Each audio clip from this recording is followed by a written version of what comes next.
Yes, thank you so much, Dr. Rutul and RSSDI team for this very important session. And this is one of my favorite topics of diabetes and women. Now, ma'am already spoke about what happens during pregnancy and the future of the babies born to them. I will talk about managing diabetes before pregnancy and immediately after delivery, that is lactation. So we call this a pre-gestational diabetes. Pre-gestational diabetes is anyone who has type 1 diabetes or type 2 diabetes or any other type of diabetes who wants to get pregnant. It is also a GDM diagnosed in an earlier pregnancy that has progressed to type 2 diabetes between the pregnancies, or it is a diabetes treated with lifestyle modification alone or with oral agents or with insulin, or diabetes with or without complications. And there is no difference in the perinatal outcomes in type 2 or type 1 diabetes, pre-gestational who are going into pregnancy, and both need to be handled with equal seriousness.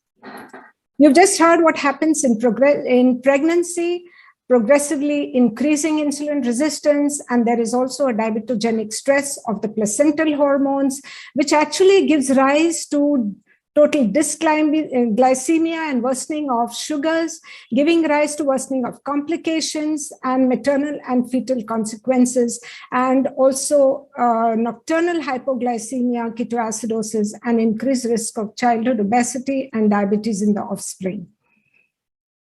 Pre-gestational diabetes complicates 1 to 2% of all pregnancies, and about 13 to 21% of diabetes in pregnancy is pre-GDM, with the remainder being GDM.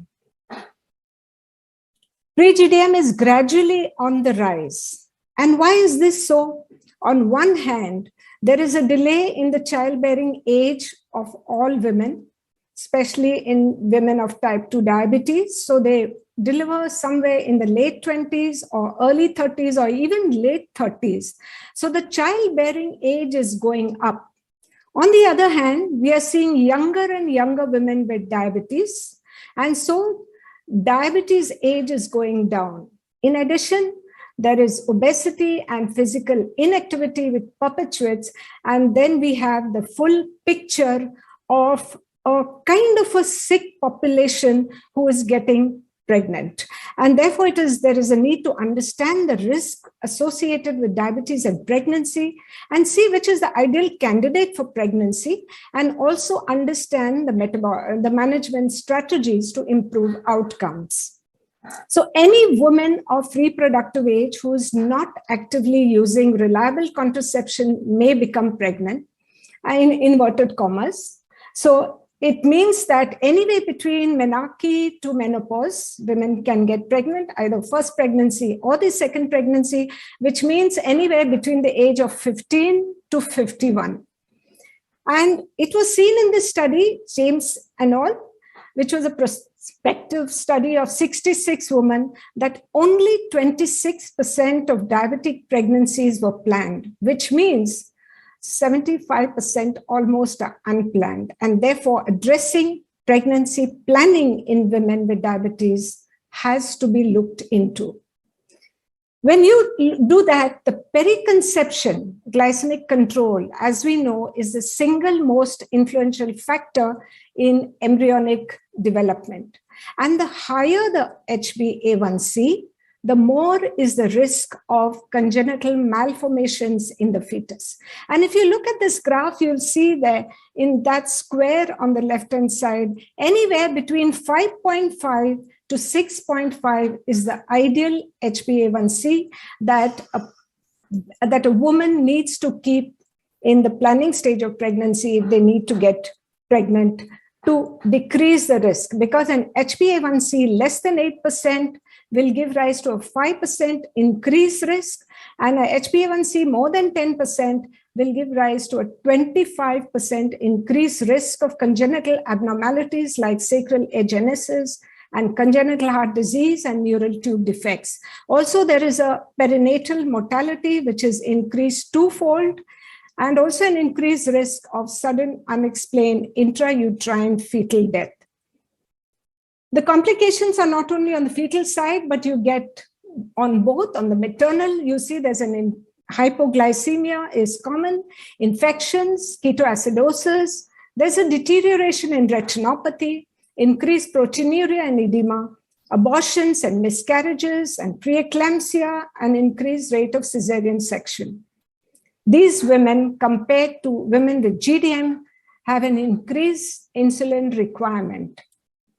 On the fetal side, I just told you the congenital abnormalities, caudal regression syndrome, and then there is spontaneous abortion, macrosomia, shoulder dystocia, polyhydramnios, stillbirth, neonatal hypoglycemia, and intrauterine growth retardation. And therefore, if we want to decrease these problems in pregnancy, we need to plan the pregnancy earlier.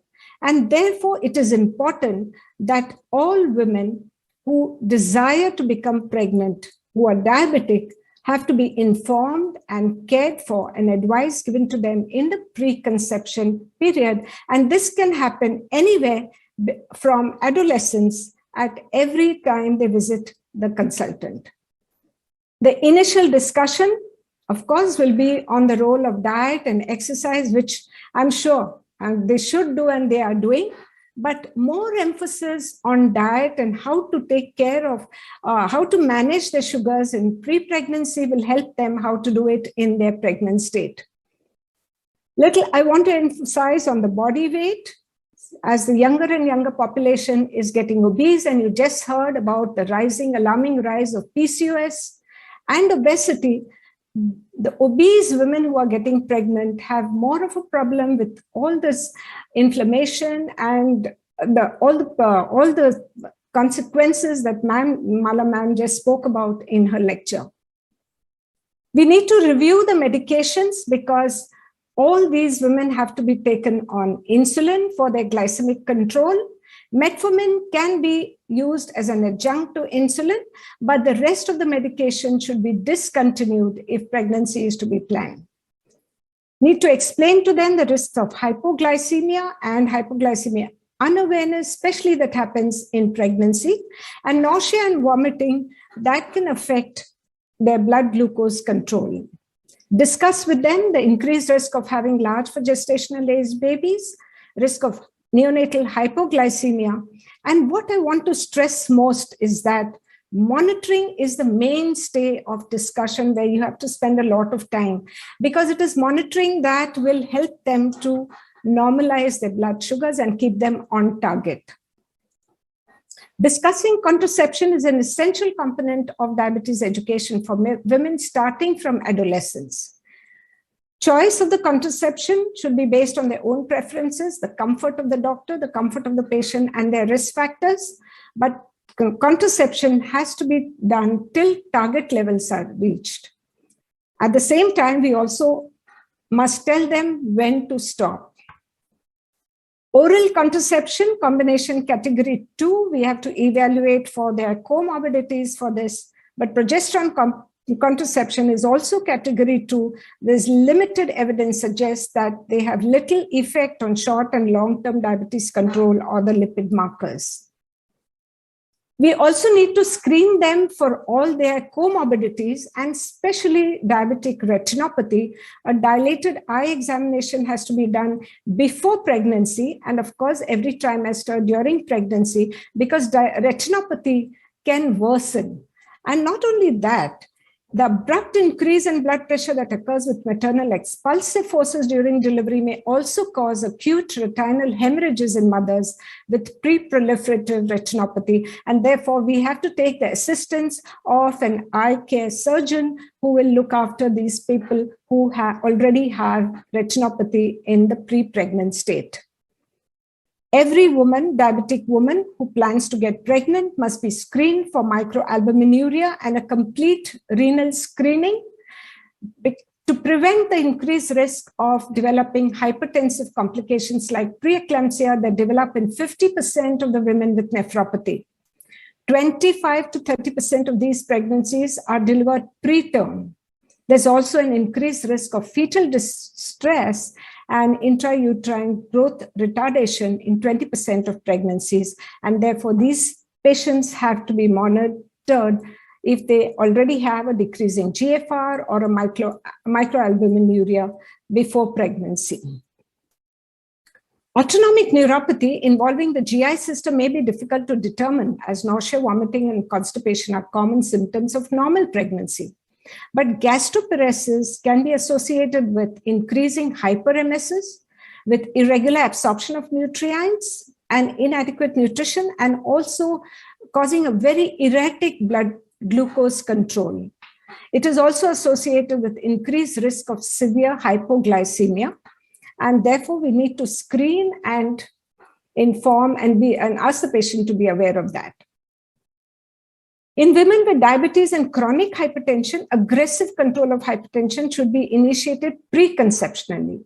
Need to maintain a blood pressure below 130/80 to optimize the pregnancy outcomes. If the woman is on ACE and ARBs, both these have to be discontinued, and it is better to the preferred medications would be nifedipine, labetalol, alpha-adrenergic blockers, methyl-dopa, and diuretics. Women with diabetes have a threefold increased risk of CVD and heart failure, more so in those who have pre-existing coronary artery disease. We just heard from Mala ma'am the consequences. But women with type 1 and type 2 diabetes may be prone to heart disease also if they have a long duration of diabetes associated with hypertension and dyslipidemia. The pregnancy summary of evidence and consensus recommendation advises a resting ECG for women with diabetes who are more than 35 years of age, and a stress ECG or echocardiogram for women having diabetes more than 10 years if clinical signs are present. Remember that we have to, all lipid-lowering drugs, especially statins, must be discontinued. We also need to review all the other concomitant medication. Insulin, as we know, is the drug of choice in pregnancy. It is also the drug of choice in the preconception phase because we have to train them to use insulin to the withdrawal of other OHAs. Metformin and glyburide are approved in pregnancy in various countries, but it is best to change oral drugs to insulin in the pregestational stage itself. Metformin, however, may be used as an adjunct to insulin if there is difficulty in controlling the blood sugars. All other oral blood glucose lowering agents should be discontinued before pregnancy. Almost all conventional insulins are safe. Analogs like Aspart and Lispro are approved for pregnancy. And basal insulin, Detamir, is the only one that is approved for pregnancy right now. We have to achieve an HbA1c pre-pregnancy much below 7%.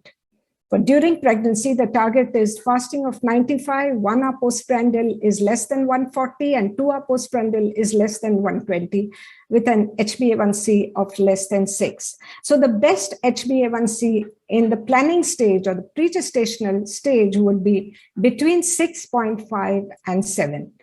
We have to strongly advise women with diabetes whose A1c is above 10% not to get pregnant because of the associated risks. Women with pre-existing diabetes should test. Monitoring of blood sugar should be done as many times as possible. We need to test fasting, preprandial and postprandial glucose has to be done at least in a day. 3 to 4 times is the minimum that women have to test their blood sugars. Although standard of care is 7 to 8 times, we know that most of our women even do not do their blood sugar even thrice, but as many times as possible should be encouraged. Traditional SMBG targeting pre and post targets is to be also added with continuous glucose monitoring. For that will reduce the macrosomia and neonatal hypoglycemia in pregnancy complicated by type 1 diabetes. But CGM metrics is only to be used as an adjunct and not a substitute for self-monitoring of blood glucose if we need to achieve optimum glucose control in 24 hours. When a pre-GDM woman gets pregnant, this is the frequency of their tests. HbA1c every 4 to 6 weeks. Blood glucose, home monitoring is the best, 4 to 8 times a day. Urine ketones during period of illness, when any blood glucose is more than 200. Proteins, a dipstick at every office visit, and especially if the patient has nephropathy, you need to do their serum creatinine every trimester, and also their GFR. Thyroid function test, a baseline TS measurement is mandatory, and an eye examination by a retinal specialist. There are also contraindications to pregnancy in pre-GVM. Ischemic heart disease, active proliferative retinopathy, which is untreated, renal insufficiency with a creatinine clearance less than 50 ml per minute, or a serum creatinine more than 2 milligrams, or heavy proteinuria more than 2 grams in 24 hours, or hypertension more than 140/90 despite treatment, then that's a contraindication to pregnancy. And also severe gastroenteropathy may also cause severe nausea, vomiting, diarrhea, and interfere with pregnancy. So it becomes a relative contraindication. So who will be an ideal candidate? One who is well controlled with no wide swings of sugars. They have a normal HbA1c between 6.5 to 7. They have absence of vascular disease. They have taken preconception folic acid 5 milligrams a day at least 3 months prior to conception and continued until 12 weeks of gestation. Normal renal function, and the ability and willingness to closely monitor blood sugar. This would be an ideal candidate, and we should keep most of our patients at this level. Post-delivery or postpartum, pregnancy hormone levels drop. We need to give them almost less than 30% of the pre-delivery doses of insulin for the first 3 to 4 days. But the rule of the thumb is 30% of pre-delivery insulin dose or 60% of pre-pregnant insulin dose. However, you have to monitor, you have to adjust the insulin according to the SMBG. Ideally, an HbA1c less than 7 and blood glucose between 70 to 180. Do we give metformin in lactation? We said that insulin is the drug of choice even in lactation. But metformin has been shown to be a very small quantity in breast milk, about 0.13 to 1.2 milligrams. And therefore, the relative infant dose is 0.5 to 0.6% of mother's weight-adjusted dose. It is excreted into the breast milk, but the amount is clinically insignificant and so can be given. The woman has to resume their healthy diet using the same caloric allotment as pregnancy for breastfeeding as well. And it is more valuable to evaluate the blood glucose with regular diet that patient will be eating at home rather than using a hospital carbohydrate controlled diet. This is the most difficult. As much as possible, the BMI has to go back to the pre-pregnancy levels. And for that, the woman has to work hard, not only taking a healthy diet with less calories, but at the same time seeing that the baby is also fed well and staying active, about 30 to 60 minutes of walking per day. What about contraception during lactation? WHO says that it is category 1. There is no contraindication to any type of contraception, but combined oral contraception, there is conflicting data with breastfeeding and therefore must be avoided. There's also inconsistent data on progesterone alone contraception. Not only will it disrupt the glycemia and lipids, but it might also interfere with breastfeeding. However, contraception should not be taken at least 4 to 8 weeks after delivery to reduce the incidence of thromboembolic phenomena. And this is something very recent, FOXI position statement. COVID vaccination for pregnant and breastfeeding women. Right now, Covaxin is approved for breastfeeding women and pregnancy. This is what was already spoken by ma'am. You will see that a woman who has diabetes will produce a dysglycemic environment to the fetus. And if the fetus is a female fetus, their ova also bathed in a malnourished environment, which will give rise to the birth of the baby, produce childhood obesity and metabolic syndrome and insulin resistance. And this girl will then become pregnant, and the whole cycle will be perpetuated or continued, giving rise to, I think, a sick population, which has to be avoided. And therefore, pre-pregnancy planning is very important. And after delivery, pre-pregnancy for the second child is important, and interconception strategies have to be followed. There has to be proper birth spacing. WHO says that the birth spacing ideally is 24 months, but most of the gynecologists and obstetricians say even up to 18 months is okay for the second pregnancy. The pre-pregnancy BMI is also important because a lot of weight gain happens in the first pregnancy, and therefore we have to take care of the second pregnancy, correct the micronutrient deficiencies, look at the chronic disease and comorbidities. Tobacco use and drug use should be withdrawn. The mental health is also important in the mother. She has to be prepared for the pregnancy, and all infectious diseases have to be treated. Even if the mother gets dysglycemia during pregnancy, at least she will tell all her friends and relatives to prepare and plan their pregnancy.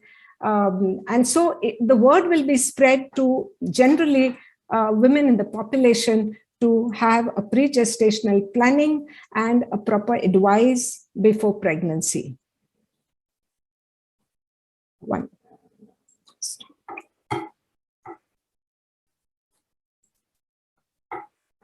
So in summary, the management of diabetes in pregnancy standard of care in diabetes 2021 recommends that starting at puberty and continuing in all women with diabetes and reproductive potential, pre-conception counseling should be incorporated into routine diabetes care. And family planning with effective contraception should be prescribed and used until a woman's treatment regimen with an A1C is optimized for pregnancy, the ideal A1C being less than 6.5 to reduce the risk of congenital anomalies, preeclampsia, macrosomia, preterm birth, and other complications. Thank you so much.